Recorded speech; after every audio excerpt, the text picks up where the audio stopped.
क्या गुजरात में कुछ बड़ी साजिश रची गई? क्या पूरी ताकत गुजरात में ही जमा हो रही है? ऐसी साजिश का भांडाफोड़ हुआ कि देश की खुफिया agency raw, IB, NIA, CBI भी हैरान है।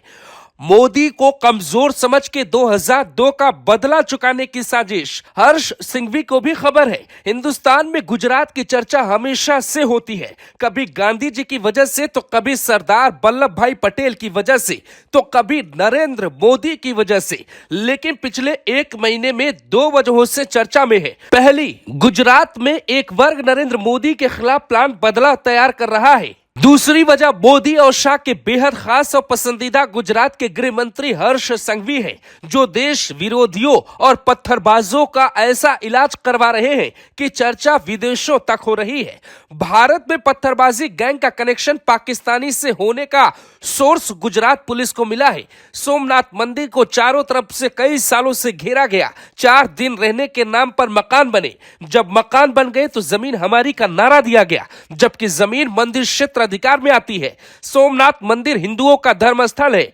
11 ज्योतिर्लिंग में से सर्वप्रथम ज्योतिर्लिंग की मान्यता है। उसके बाद वहां कैसे लोग आए, कैसे बसे, किसने बसाया, फिर जब बुलडोजर चला तो शोर क्यों?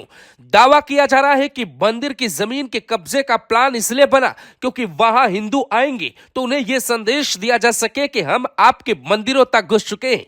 गुजरात पुलिस इस बात को बहुत अच्छे से जानती थी, यहां तक कि गुजरात में यह बात सरकार भी जानती है, कैसे वहां के धार्मिक स्थलों को घेरा जा रहा है। यह बात दुनिया जानती है कि जब गुजरात में 2002 कांड हुआ तब मंदिरों में ही कितनों ने शरण ली थी। गणेश पंडाल में पत्थर फेंकने वाले बाहर से आए, ऐसा दावा किया जाता है। फिर जब बुलडोजर चलने से पहले गुजरात पुलिस ने सर्वे कराया तो पता चला कि एक घर में 4 परिवार रहते हैं, एक दुकान के 4 मालिक है। कुछ भी वहां कानून के दायरे में नहीं होता है। सवाल यह है कि बीजेपी की सरकार होते हुए वहां यह सब कैसे हो गया? हालांकि जब गुजरात पुलिस को पता चला तो यहां एंट्री होती है गृह मंत्री हर्ष सिंघवी की। वो इसलिए क्योंकि जिस दिन पूजा पंडालों पे पत्थरबाजी हुई उसी रात पत्थरबाजों के पैर हाथ एक करवा दिए, और जब रात में ही एक्शन लेने की जरूरत पड़ी तो एक साथ रात 3 बजे 58 बुलडोजर लगवा दिए।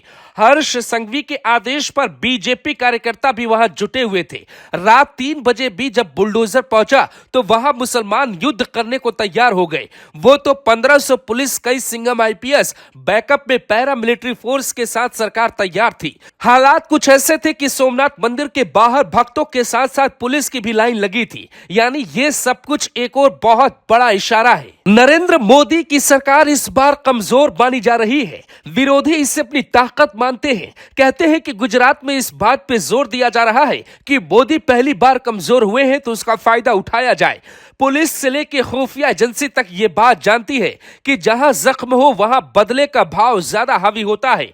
ऐसा कहा जाता है कि जब गुजरात के मुख्यमंत्री नरेंद्र मोदी हुआ करते थे तो 2002 में जो पुलिस ने कार्रवाई पुलिस वालों पर की थी, मुसलमान उसे एक जख्म के तौर पे मानते हैं। रिपोर्ट ये तक दावा करती है कि मुसलमानों की वो जख्म अभी भी भरी नहीं है, इसीलिए वो प्लान बदला तैयार कर रहे हैं। पीएम मोदी ने विदेश जाकर जो आत्मविश्वास दिखाया है उसके बाद हवा उल्टी तरफ चलने लगी है। कभी महाराष्ट्र में घेराबंदी हो रही है, कभी गुजरात में एक महीने में 2 कांड, कभी सड़कों पर आकर कांवड़ यात्रा रोकी जा रही है, कहीं गाजियाबाद जूस तो कहीं रोटी।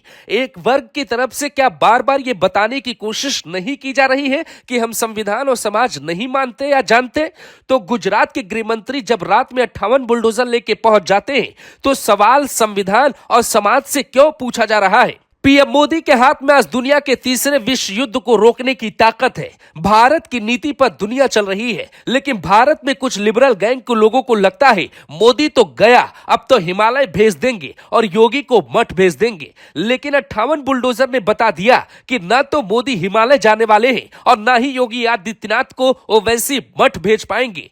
बाहर वो जाएंगे जिन्होंने देश के साथ गलत किया है, फिर वो सोमनाथ के मंदिरों की जमीन का कब्जा हो या फिर ज्ञान बापी का कब्जा।